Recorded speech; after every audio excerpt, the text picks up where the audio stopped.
It's come from very humble beginnings. It's an asset class that's typically largely viewed with disdain locally.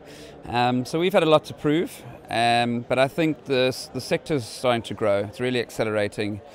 We've got a handful of emerging local fund managers, and we're now seeing the arrival of a number of US players and other foreign players, Europe, London, on our shores who are interested in investing in South African startups. So I think the opportunity is becoming more clear. The track record is starting to develop. We've had some early initial successes. We need to see some more. But certainly I feel that there's momentum building. It is accelerating. And so we look forward to, finally, the emergence of our nascent asset class. Fundraising is very difficult for this asset class. It doesn't have much of a track record. It's viewed as very high risk. There's a lot of skepticism if it's even feasible at all in this environment.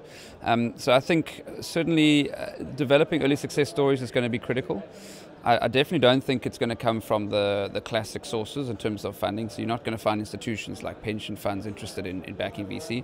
So we're still going to be looking at the likes of family offices, corporations. I think corporate venturing is a large trend that's arriving on our shores, and more unusual sources of capital that are going to have to be tapped in more innovative ways. And there's opportunities all over the place, different kinds of technologies, different verticals, the sciences, health, medical. There's a number of different things, not just internet and enterprise software or mobile opportunities. The African market is opening up, so there's really a new wave of deal flow coming through that finally seeks to really target the African opportunity, which previously was actually really difficult to reach. So I would say deal flow is improving substantially in terms of quality. There's always quantity. There's always hundreds of people who have the next big idea.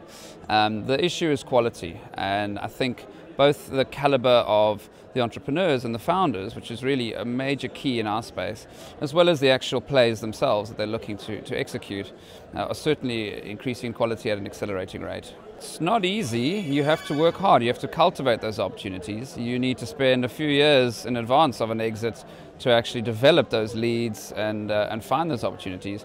What's been most encouraging for me has been the growing number of foreign exits of South African businesses. We've seen a number of credible US buyers coming into South Africa time and time again and buying our assets. They're buying our businesses. There was previously a lot of skepticism that would ever even happen, or that it would happen at a discount. But I don't think that's the case. I think that's been disproven, and the activity is actually on the rise. So that's very encouraging. I mean, we need more. It's not really lots yet, but it shows that there is interest, there is a market, there is an opportunity. And obviously without exits, we can't be VC fund managers in the first place. So it's a very important part of our space. I think the most important thing SAVCA could work on is the government, legislative side of things. There's so many hurdles that we have to jump over when it comes to all those barriers that don't even worry about incentives. Let's dismantle the blockages first. We really need to make things a lot smoother and easier for both founders and entrepreneurs who want to build globalizable businesses out of South Africa, and for VC fund managers who want to raise a fund and manage a fund, because that's also made incredibly difficult and often uneconomic by the regulatory burdens that are applied from other industries like people selling retail share investing products or even private equity, which is really completely different. We often get caught in the same regulatory traps and burdens, but it's just not economic.